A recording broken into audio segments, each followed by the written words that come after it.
Welcome to the Behind the Wind podcast. I'm Lauren Lane. For 50 years now, the LSI team has dedicated themselves to the science of business development. We've seen the impact of our work and how it's evolved into economic development and now social impact work. This week, Sean and I have the opportunity to talk to Veronica Eatchel. Veronica has been working at LSI for 17 years and has developed a keen ability for desktop publishing. Today, they'll talk about the evolution of LSI, Veronica's tips and tricks for desktop publishing, and some of our team's proposal support capabilities. Let's dive in. Hi, Veronica. Hi. I am excited to do this with you. You and I have known each other our whole lives. Pretty much. Before we start, there's a bunch of things I want to talk about. I want you to talk about how you and I met. As I mentioned, we have recently recorded an episode with Alan Belichico, who I think is the world's best proposal manager. I think you're the best desktop publisher in the world. And love working with you. But talk about, before we get into some of the technical side of this discussion, talk about how you and I worked together, how we met, how you came to be an LSI executive. Oh my gosh, it was so long ago. 17 years and some change. So I actually started working for another company. Right. It was Howe Associates. Yep. And about 6 months in, I find out they sold the company to you. And I was so scared. The first time I met Sean, he had already technically been my boss. Yep. And I had no knowledge of it. And he interviewed me and said, "We love you, stay on the team." And we were over in our other little office. And it was so separated. We were so big at the time with internal people that I was actually in a whole nother suite. And we just started working together right off the bat. And so a couple of years go by, I end up being your assistant. And that was so fun. It was definitely a whirlwind. Then we merged with Shipley, and we bought another building down there in Farmington, and I ended up moving down there with you. Yep. And then we were so integrated with how Shipley was working that I couldn't keep up with your schedule and their schedule, and so Laurie ended up taking over, and I was helping with the development group, helping them do all of their courses, and started dabbling in all the graphics and desktop publishing basically from the get-go. And that's pretty much how I got started into that line of work. Was, I think, 2007, maybe even before that. It seems like it was forever ago. Then we moved back up here, and after we did our divide with Shipley, we just still were kind of figuring out what we were doing, and I joined the LGPVC team. And I was on the LGPVC team pretty much ever since. I'm still technically working that program, only a little bit. But still, we would pull you in for a lot of the desktop publishing. Every time there was something critical, I'd say, we got to get Veronica in this, and you and I would work these projects. We would. I helped with all of the CAL FIRE proposals since I've been here helping that. Helped with AAR proposals. I've helped with some client proposals, even on, even if the client didn't see that I touched them. Yeah, I was always helping with the proposal side of things. You're one of the few people that have seen a lot of the evolution of the company, and we haven't talked a lot about this in the company, but what people don't realize is we have lost a lot of the captains of our industry in the last few years. During COVID, we lost Gary Strong. Yep. We lost Steve Shipley. We lost Dave DePriest. We lost Dave Kendall. Sam Dato had passed away before that, but you had the opportunity as part of this. I mean, I know this was early in your career, but you got to see a lot of this, and you got to work with a lot of these legends, business development legends in LSI corporate lore. Yeah. What do you remember about, I know it was a short time that you were with Howe Associates and Eagle, it was early in your career working with Shipley and Dave DePriest and Dave Kendall, but what do you remember about that era? Jeez. They're a different group of people. And I grew up military, so I was kind of used to that group of people. So I felt at home with them. I could understand their temperament. I could understand their drive. I could understand where they were trying to go with it. And so I feel like we just always clicked. They would be like, I need this, I need this, I need this. And I could just do it for them because I understood it. And I understood what they were wanting. So it's different to see the younger group come in and work with them because they have different backgrounds. Yeah. And so it's been definitely interesting to see that change from their mentality to see how the government is even shifting, the industry is shifting for how they are doing things. So it was really, I think, insightful to have that experience to work with that mindset and to see how it's evolved. But they were always amazing to work with. I remember working with Gary Strong. He was... It sounds weird, but he was a hugger, and so every time he was a piece of work, is what he was. The guy was. They broke the mold with Gary. They did. Rest in peace. I loved him though. He was so fun. I mean, it was a different mentality, and it was awesome to work all the projects I worked with him. It's interesting. Like I said, we have not evangelized this over the last few years, but we lost everybody. I mean, not only did we lose Steve Shipley, but look at how many of the principals we lost during COVID. Howard Nutt, a lot of the Shipley executives died during COVID. I mean, we lost them. In a lot of ways, somebody said this to me the other day. They said, "You're it. You're the last of that group." I competed with Gary and Steve and Dave and all of these people for so long, and then they all became part of LSI. Mm-hmm. And you saw a lot of that. Yeah. I mean, you came in early during that whole acquisition phase, and you remember 20 years ago, anybody that would compete with us, I just go buy them. Yep. I just went out and bought them. Yep. I bought everyone.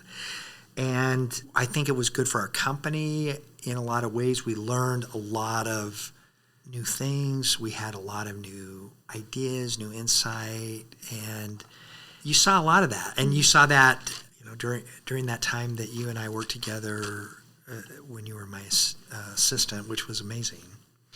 Looking back as a young executive, I mean, you were right out of high school. Pretty much. You have worked for us for so long that. Do you remember anything in particular about that time going back 20 years? The biggest thing is just the culture. I feel like, I remember there were times, Sean, you would have lunch with us, probably on this table. This table was in the conference room. Remember that? I know, it was. This table that we're at today. I think Summer wanted to get rid of it, and I said, absolutely not. I had this table. You don't know about this, but in the Bountiful office, I had this table custom made. We had this really small, narrow conference room in the Bountiful office. I had it custom made for that office. That's why it's so narrow. So that's so funny that only you would know that kind of stuff. Yeah, like we literally would have lunch. We would at this table. At this table, all of us would. It was like Friday or something, and you would bring everybody in. That is so funny that you know that. I had it made for the Bountiful office. Then in the Layton office, first Layton office. Remember, it was that angle. It was angled in there. It fit in there perfectly. It fit in perfect. That's so funny that you do that. It was nice. Like, I just remember the culture. Like, not that you don't still have lunch with us, but it was just a different group. It was just the admin group that was in the office. I think Christine was there with us. She was. And like we had the phone sitting like literally in the table, and whoever didn't have a mouthful would pick it up. It was just a small little intimate moments, and I do remember those. I remember the first time you walked in shorts and a beard, and I didn't know what to think because I had never seen him in anything but a tie. Anything but a tie. So it's different. I feel like we're also busy now, and the industry has grown so much, and we are so much bigger. Yeah. So I just think having those intimate moments that you were able to, even as a company, it was amazing. It was fun. And oh my goodness, I watched you get married and have kids, and you've had how many kids now? I have 4. Yeah, my oldest is graduating this year. Let's see, so this is crazy. We saw all of that. It was it was a special time. I watched you grow up, and we did a lot of fun things, and I promise we're going to get to the things that I want to talk about, but so you left for a few years. 9 months. 9 months. 9 months. That's it? It seemed like 10 years. And 9 months? It was 9 months. No. And it wasn't really that I even left. 9 months? Yeah, it was only 9 months. Oh my gosh. If I'm being honest, I think I had a nervous breakdown. I think COVID hit and we lost a couple of people here at the office. Yeah. So the workload got a little crazy, and I don't think I properly communicated that overwhelmingness. And I had 4 kids at home doing school. Yeah. And I think I literally just had a nervous breakdown and said, Sean, I need to tap out for a little bit. And I didn't stop working for UAMI. I always kept that contract. Right. So I never actually left. I just went into a more part-time role. And then I was so happy when you said, I want to come back. I think it was 4 weeks, and he called me and said, you need to come back. And I said, I'm not done yet. I'm still healing. And he was like, okay, well, I'm here. And it was the Christmas party. I had decided if you were going to have me back, I would love to come back full time. So it was literally 9 months. That. It was March to December. That was it. 9 months. Oh my goodness. I thought it was more than that. No.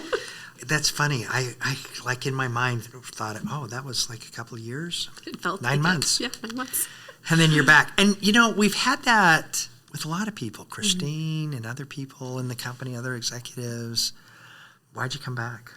Honestly, I missed the culture. I missed the people. I mean, you stay at a company for 17 years because you love what you do. You love the people. And that was pretty much it. I had healed myself, obviously, to come back into a more mentally healthy environment. And, it was amazing. Just in the 9 months, the changes that you had made because of COVID. Yeah. There were so many things that had to happen. It was so different. It was so different. And, I felt like in a lot of ways we were starting from the ground up, and it was almost like a startup. New workload. We had some of the existing workload, but new, different. It was a different feel too, wasn't it? Well, we had to change how we were doing. We did. We had to adjust. You just. I think that's one of the secrets of LSI. It we have adapted over time to make it work. Yep. I recently did an episode with Alan Belichico. You know how much I love him. I think he's one of the top proposal managers in the world. I don't know if you remember this. When after we acquired Shipley, we would do those weekly sales and resource meetings. Do you remember those? Yep. And it would last all day. Yep.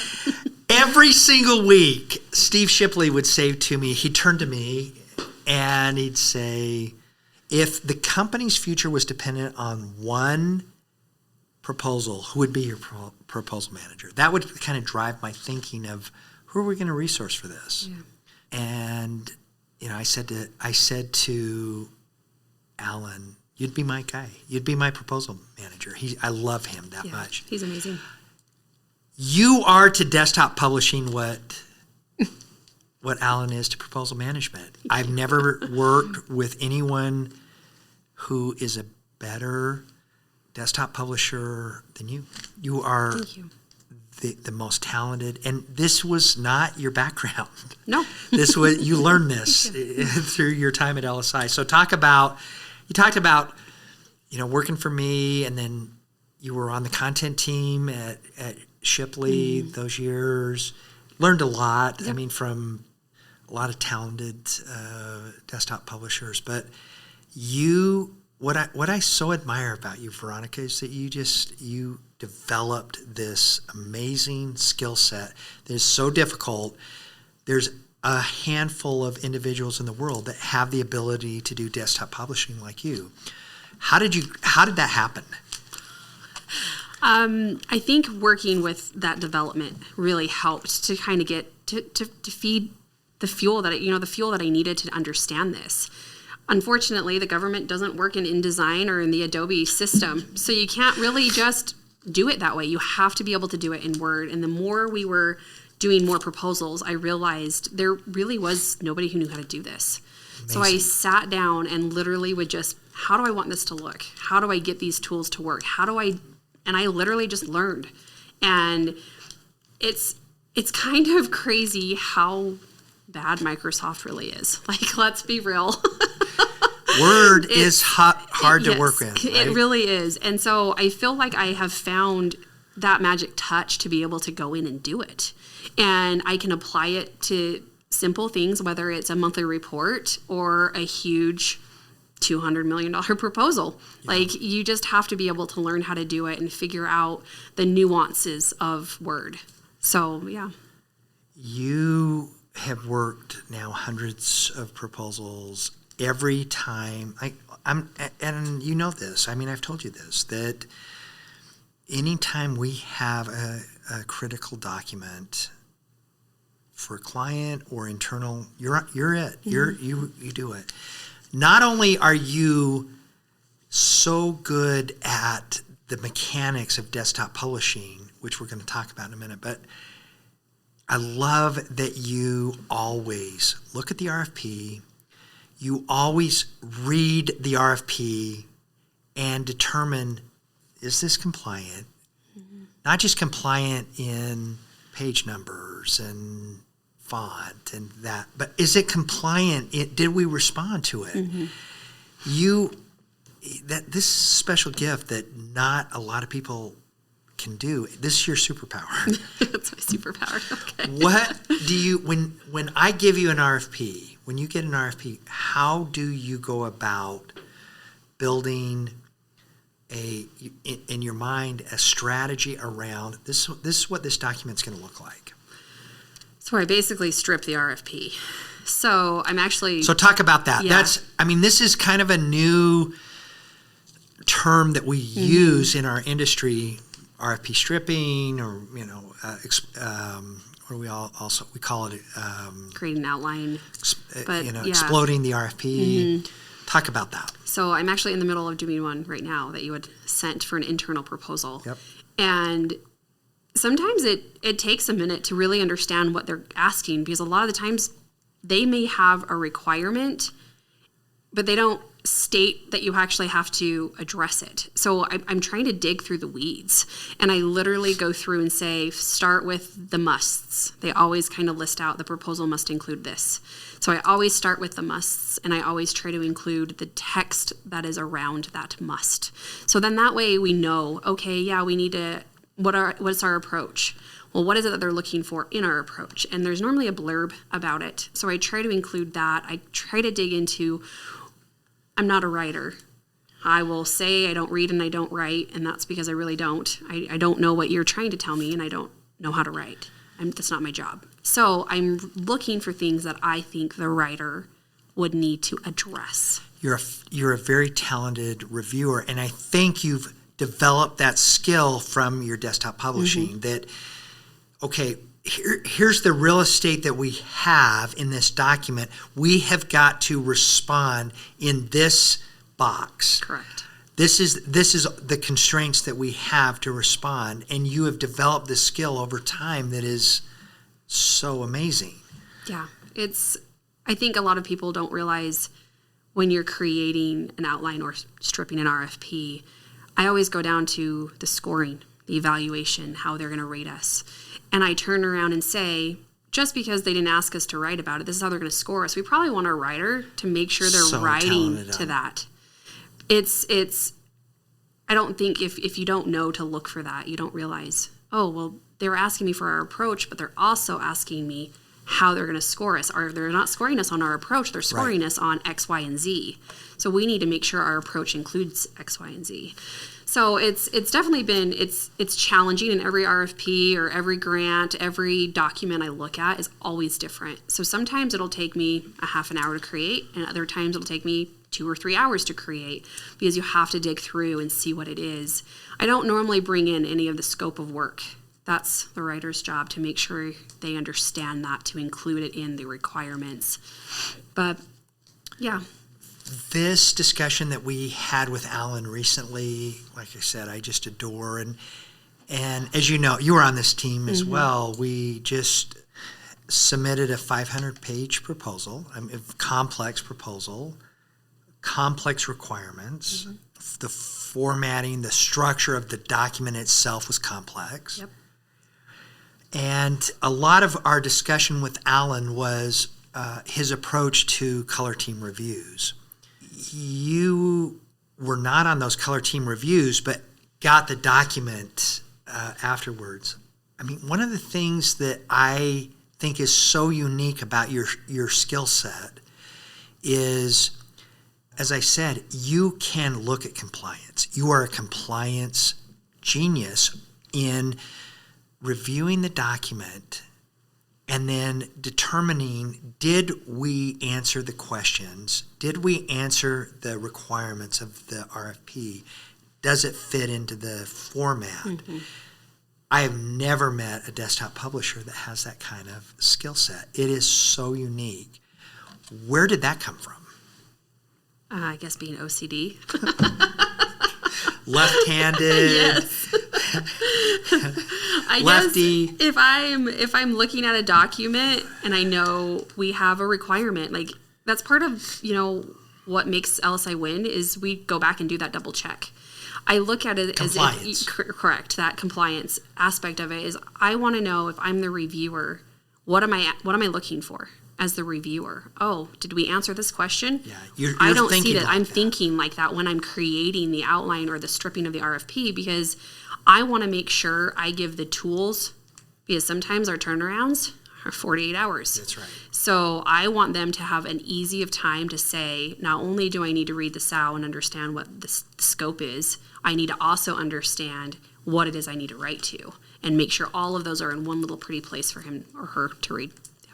I think I look back at the last 30 years of my career, and desktop publishing is always this afterthought. It should be the central focus of this. If I look at this similar to building a house, it is the foundation. And you're going to build around this foundation.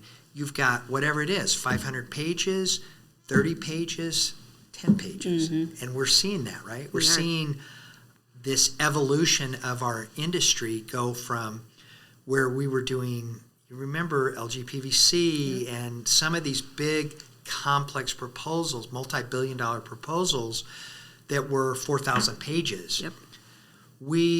You and I worked this proposal last year that was 500 pages, but a lot of our work is now 10 or 30 pages. Correct. So little. Building that framework, framing the document is the key to it, and then making sure that it's compliant. And you've got both of those skills of the framework and compliance both. And that, no one has that. No one has that skill like you. So let's go back to this proposal we did last year together.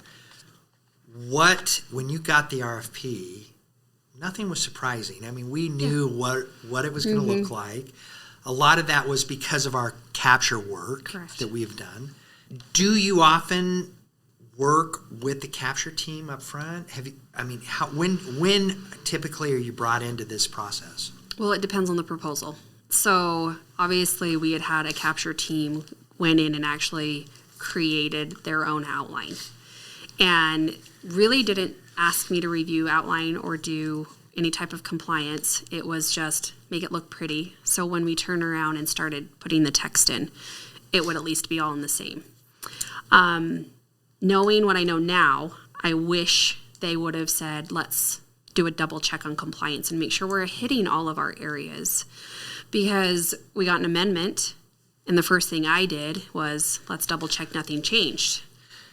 Nothing changed. However, looking at the proposal in that current state, we had missed a few compliant issues that we needed to be put back in.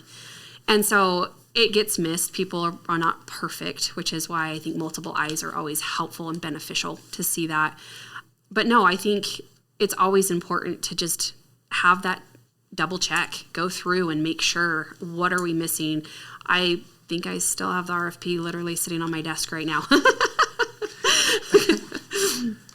When you're, I can't tell you how many times we've done this. We've given you documents that are just a mess. Yeah. How, when you go through this and just, I'm sure you're just, oh my goodness, what were they thinking? Yeah. How do you triage a document like that? So I basically start by not looking at the RFP. I literally make the document pretty. Okay. Make it easier for me to understand the flow. So sometimes you can have 3-4 levels of headings. So as I'm triaging, as you call it, I start with heading 1, 2, 3, 4, 5, whatever it is that we have to do, and make sure it makes sense. So if it doesn't make sense at the very beginning, it's so much harder if I'm trying to do it together. So I just make it all pretty. Then I pull out the RFP and I go, okay, if this doesn't make sense, why? Let's see what they were trying to answer it to. So if heading 1 is we're talking about our approach, and then they ask us about staff, and then randomly we have our availability is in there, but then we go back to staff. Why is that availability in the middle of this? What were they trying to do? Maybe that availability needed to be underneath that second staff person. So I try to look at it that way, where I'm trying to understand the flow of the writer. And there are many times I will call the writer and say, help me understand. What are you doing? What is this supposed to be? What was your thought? Oh, okay, this was moved by accident or whatever. So going back to our house analogy, you are both you frame the house, you're the foundation, you frame the house. You're also the finish work too. Yeah. You go in and do all the finish Correct. work as well. When do you want to be brought into the process? Prior to pink team? Prior to red team? When, if it was a perfect world for you, when are you brought into the process? Day 1. Okay. Because if the writers, yes, they all have their own RFPs probably in front of them, and they all know what they're going to be assigned. But if it's, again, if they're only focusing on the one area and they're not thinking, oh, it maybe incorporates multiple areas that they have to address, the compliance metrics right there will tell us. So that it helps us to lay out our outline for proposal writing is compliant metrics, outline, at the very beginning, and then you hand that off. Again, people can move things. It's not a complete science. If one section isn't applicable, then we move it from that section unless it's clearly defined in the RFP. You have to answer it here. So I feel like the very beginning is super beneficial for not only me as the desktop publisher, but for the writers to make sure that they're hitting all the areas we think they need to hit. What happens, I mean, we see this all the time. I've got 2 thoughts, but what happens when, what are your thoughts when you build this, you build the foundation, you build the structure, goes through a color team, and then it comes back all screwed up again? It's fine. It doesn't bother me. So, but because you have started with that foundation, it's easy for you to recover. Correct. And rework it. Yes. Styles are important. That's why I establish styles, so I can go in and just tell it, I don't want you to be this style, I want you to be this style. It's pretty easy. And, I mean, people don't think of it like this, but I do, and you do, that it's sort of like an artist with a palette that is pulling colors. And, I mean, when you submit a proposal that you have been the desktop publisher on, it's your work. It is very artistic. It takes a lot of artistic creativity. You're thinking about when the customer opens up this proposal, this is the emotion that he or she is going to be thinking. Talk about that. Oh, that's hard because how I want it to look versus the requirements for how it looks are huge. So sometimes it's driven by Correct. the RFP. Yes. Yeah. The RFP absolutely drives it. If we have font restrictions, if we have page size restrictions, they'll even tell us what size of graphic font we're allowed to use. It can vary. If I'm working on a report that I know doesn't have to be in Word, it's going to look completely different than I know how a proposal is when we have a 10-page limit and we're only allowed to have 4 graphics or whatever it is. So it's definitely a lot more, as you would say, artistic when we have a little bit more of our freedom to do that. And timing can also have a huge play in that. We have a 10-day turnaround, and it's my 4th proposal. In that same 10-day turnaround, it's going to get what it needs to make it look. And I think it also is the customer we're bidding against. Sometimes we know they want straight black and white. They want it how this laid out. And there's other times where they know we want more graphics. We want a little bit more fluff to it. So yeah, I mean, it's fun to be able to have that creativity. A lot of the times we don't get that though. One of my strategies in proposal development is what? More cowbell. Art on every page. Yes. You and I have had this debate for years that, I mean, I've seen it. I've seen it firsthand that people will not review these documents, but they'll look at a page. They'll look at a picture, a graphic, and I know that's hard, especially when you've got limited graphic artists, that's a tough discipline in itself. I mean, you and I have worked graphics together over the years and worked with graphic artists as well, but that has been one of my strategies for 30 years. If you put good artwork on every page, they're going to flip through the document and look at the graphic, and that's it. Yep. That creates its own challenges for desktop publishers. I mean, you've got, how do you make it work in the real estate? You're always, as a DTP, you're always thinking about the real estate. Correct. By page. How do you deal with that? I know there's been times when I'm sure you've just been like, oh my gosh, I can't do this. There are times that I can't do this. But it's real estate. It is this is the framework. We've got to get this in the frame. Correct. A lot of the times, if we're not super tight on text, it makes it easy. If we're not bound to margin restrictions, it's super easy. Yeah. It's when we are tied to those that it becomes hard. A lot of the times, we just had an internal meeting with our grant writers, and we were talking about graphics on every page, or at least every two, if there's a page, if there's a page restriction. But it's the telling of the story. Having a graphic or a picture that doesn't help the story is not helpful. If we can take the text and make it into a story, then we can use up a lot of the real estate for how we want it to be, to more eye-appealing, just to make the story flow.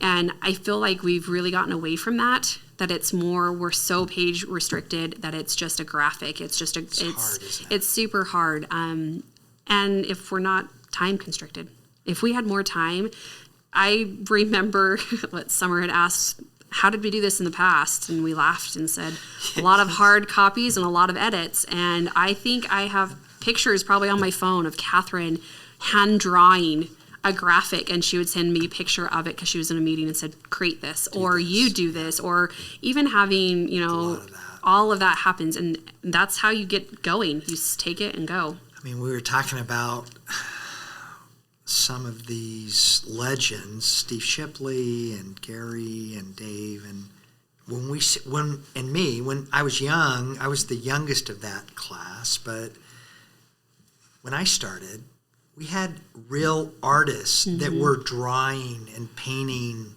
artwork that we would put into the document. So different now. Yeah. So I really see you as providing the foundation, providing the framework. The writers come in and fill the content. then you adjust and do the finish work after every color team. I mean, has there ever been I asked Alan this, but has there ever been a color team that you've dreaded, that you've gotten it back and it was the document was just bleeding because the color team had just beat the document up? Yeah. I mean, talk about that. I start from scratch. You start over. Just start over. I do. I literally select the whole document and clear all formatting and start from scratch. People say, can't you fix it faster? No. I probably will open up my original template and literally copy the formatting from there and just copy paste type of thing. Format it and make it better. And I'll use the older one or the original one. I always make a copy. That way it's easier. So I can kind of say, oh, these were bullets. And I can probably 50-page document to try to fix could take me 5 or 6 hours. Yeah. To start from scratch, it might take me 2 or 3. It's amazing. It's easier to me to see how talented you are in taking these complex documents and making them perfect. I'm in awe of it. It's such a skill, and there's so few people that can do this. And we talk to our sales team about this all the time, that you really need a desktop publishing. I mean, they think of it as a proposal coordinator. It's not. No. It's not. That is a separate discipline. You need a desktop publisher dedicated to every proposal, whether it's 30 pages or 3,000 pages. It is critical to make this work.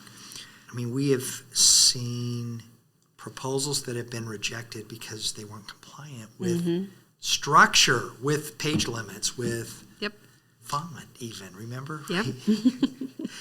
We had a proposal that wasn't font compliant, and they threw it out. Yep. Do you have any stories? Do you have any good stories that... We were working with a client once who liked to have multiple graphics on multiple pages. Was this me? No, it was not you. It might have helped, but that's beside the point. And they had a font restriction for the graphics, because when you've got these huge graphics and you're trying to get all the details in, they decided to make the font a 4-point font, which if you blow up on your computer, you can see, but on a print, you can't see it. And it's hard to be able to go back and say, this is not acceptable. The requirement says you cannot be below a 7. You have to have it at least a 7. And they're like, well, that changes the whole graphic. Yep, it does. You either trash the graphic or you redo the graphic. What do you want to do? And I remember those, we call them, come to Jesus moments, when you have to tell the client, I'm sorry, it's either this or this. Fix it or delete it. So they ended up fixing it and changed the whole graphic, because we weren't over graphics on that particular proposal. But, it's hard to be able to tell them that, but it's also, gratifying to say, I'm sorry, these are the requirements. And do you want to be thrown out because you have 25 graphics with 4-point font? You're so good at just diplomatically going to... I don't think I am, but okay. The proposal manager. And it's usually you and the proposal manager fighting this out. It's not the writers. Correct. I mean, has there ever been a clash? I don't say there's been a clash. Yeah, no. You're so diplomatic. You're so good at it. Like, just gently, look at this. Yeah. Sorry, on page 4, it clearly states. No. Our proposal managers are amazing to work with. And at the end of the day, they want what I want. Yeah. They want the client to win. They want to win. It doesn't matter if it's us or the client. And they want it to be in compliance. The last thing we want to do is be thrown out for something as silly as a font size. I love Alan's philosophy of this is a team sport. Correct. And everybody has a critical role in this team. But your role is so important. You weren't on this proposal, but we had a client. I was telling Alan that and you're good at this too. This is one of your talents is revision control. Because you're responsible for the latest revision. Correct. Ultimately, changes are going to be made. You're going to get the document. You're going to work revision. And you've got that mindset. Alan has that engineering rev mindset. We had a $18 billion proposal that you know about. Mm-hmm. You weren't on the proposal team, but working resourcing, Yep. $18 billion. The client took back the proposal at the last minute, printed the wrong rev, Yep. submitted it, looked at it on the way home on the plane. The capture manager was flipping through and figured out, oh my goodness, this is the wrong rev. Mm-hmm. Called us and said, you've got to print these 100 pages and have it submitted. You remember this? Yeah. How do you work rev control? You're so good at it. So we actually reviewed this again in our grants meeting the other day, and a full number, so a 1 to a 2 is content. Any content that changes. So anytime I get it as the desktop publisher, I know I'm going to change the rev number, period, dot, because I'm only aesthetically changing it. I'm making it look pretty. Right. So then I will send back a 2.1 or something. So then that way we can control the numbers. I always save the original copy I get and do a save as and do it immediately. I make 0 changes in the document until there is a new save as. So I really focus on that because it has saved us multiple times. Now, if we're in a shared environment, it definitely makes it harder. But with all the software and the platforms that are coming around, they actually, like our proposal that we worked earlier this last year, we had somebody accidentally delete or accepted changes, and it accepted the changes to everything instead of just that section. And the software actually had, oh, this is what happened, we can go back and undo it. So it makes it very nice. But if it's just email to email, you have to have save as options. You have to have a place for you to do that rev control. Are there DTP tools that you love? Not really. It's just It's just brute force. The styles are the number one. I mean, we've just finally resolved. We're going to use Word. Yep. Because everybody does. Yeah. Is there anything? Usually, the requirement is that we submit proposals in PDF if it's electronic. Yep. Are there any tools that, other than Word and Adobe, that you think are valuable? Since I don't work in any of them, the answer would be no. Just because I haven't had the experience. It's amazing. I know the online versions of Word and all of that are completely different than the desktop version. So even having people go in and make changes online and using those, I still have to download them and get them out of it because the editing capabilities are completely different than online. So making sure you have the desktop apps are huge. That would be my number one. As we close, one of the things that I want to hear from you is this is such an important discipline. It is, I think, so often overlooked in proposal development. Even with experienced proposal managers and executives, they're like, oh yeah, we need a desktop publisher. What is it that we can do to grow this discipline? You learned it as, sort of an apprentice. It was an apprenticeship. We threw you into it, and you became the best in the world. What do we need to do, and what advice do you have for people? It is one of those disciplines that is so niche, so unique, but absolutely critical. What do we need to do to grow this base of desktop publishers? I think training.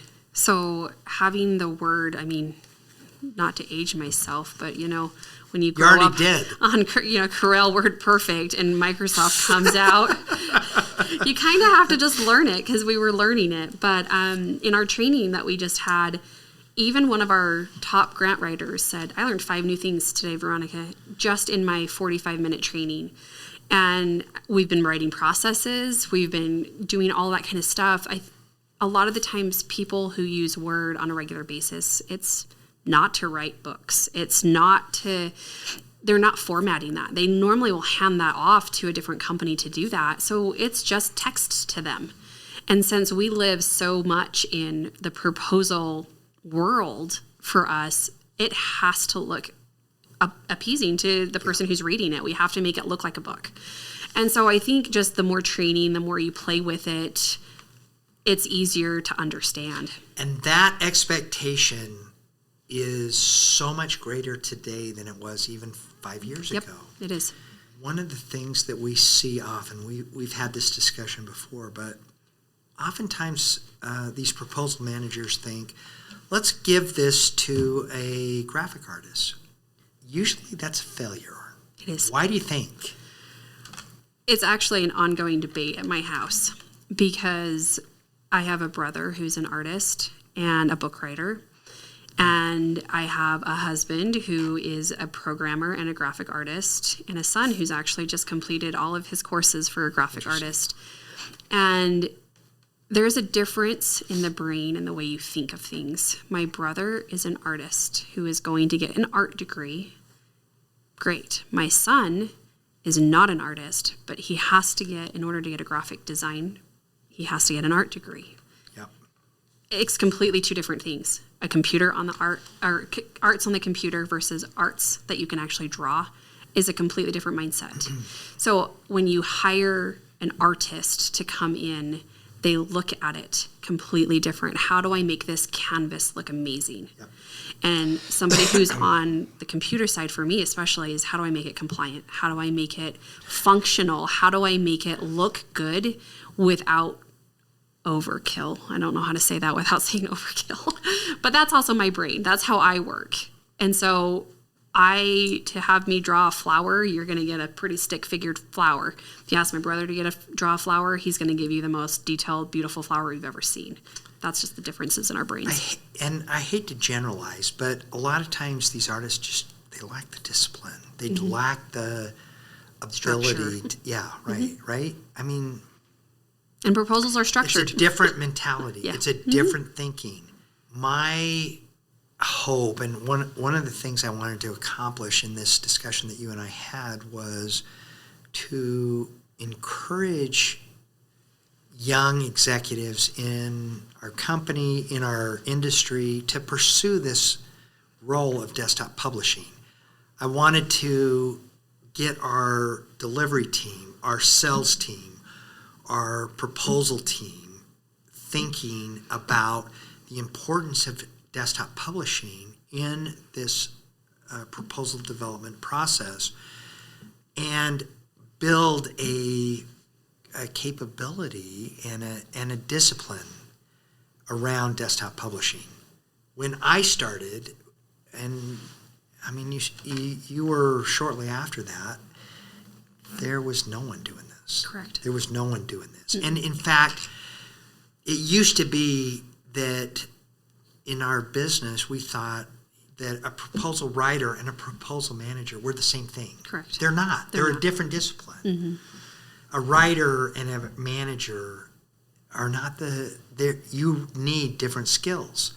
And oftentimes in our industry, I don't think we did this, but we would see companies say, yeah, we've got a proposal manager who's going to write the whole thing, and it doesn't work. No, it doesn't.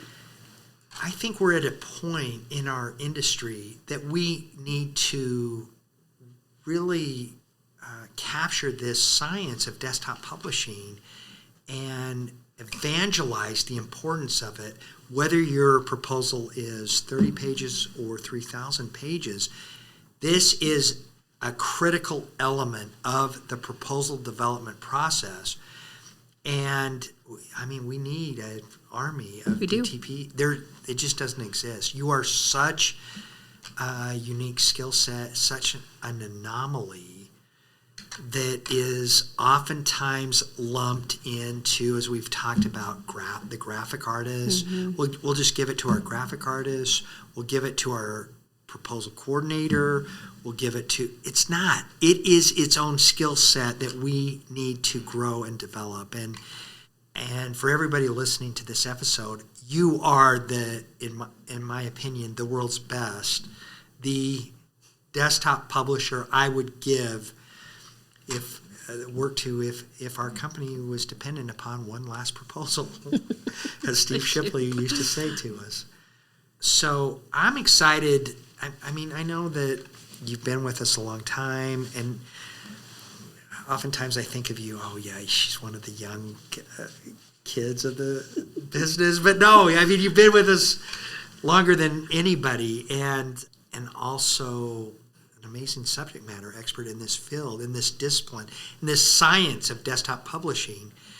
And I encourage individuals that are looking for a really exciting, needed, critical role in our business to pursue this science. We always have a need for it. Yeah. Every proposal needs a desktop publisher, and there are very few good practitioners of this art. Mm-hmm. So thanks, Veronica. This has been fun. Anything?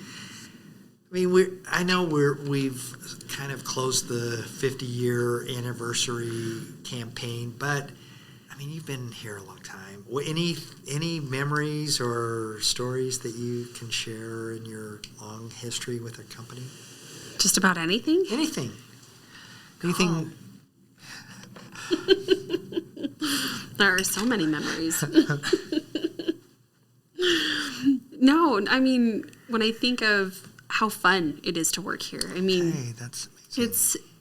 Yes, we all have our stressful days, and yes, we all have back-to-back meetings, but at the end of the day, you have to like what you're doing, and you make it so fun. Like, I love our activities that we do, like going boating, when we're all on the boat trying to kneeboard in the summer, or our Christmas parties. I think still to this day, how many we've had, my most favorite is at the Davis Conference Center when we had the band and we all stayed and danced. Like, it was the silliest of things, but it was still late in the evening. It was, I think it was 11 or 12, and they were kicking us out. Yeah. So, I mean, fun things like that. It's about having that home feeling. I mean, obviously, I've had 4 children since I've been working here. Amazing. I've never felt like if that one of them was sick, okay, we got to do what we got to do. And it's always been that. It's kind of our mentality. We adapt. Here, we do what we have to do. I don't care if it's 3 o'clock in the morning when you're hitting send on a proposal. It is what it is. And it's not always like that, but it's just, I've loved working here. It's a family. It is. And I think like any family, we have challenges and arguments, and we come together and work it out, protect each other, and we're there for each other. Yep. And so I adore you. As you know, you are like one of my children. I can't believe that you've got a senior graduating. I remember when he was born. And yep. So this has been fun. Thank you for reminiscing. Thank you for just trying to be excellent in whatever you do. I mean, we've thrown you into a lot of crazy stuff. I think you've developed this real superpower of desktop publishing. I mean, you've done some other really incredible things in program management. You and James Taylor have worked some of the largest, most critical, challenging engagements in the company over the years since you've been here. But I mean, you are so talented in this desktop publishing field. You found this niche that nobody else has, and as you know, I give you everything. I give you it all. Thank you. You're welcome. Thank you for having me. Thanks for doing this. This was great. And for those listening, like I said, talk to Veronica. Talk to her about this discipline, which is so critical to our work and successful proposal development. Thanks, Veronica. Thank you.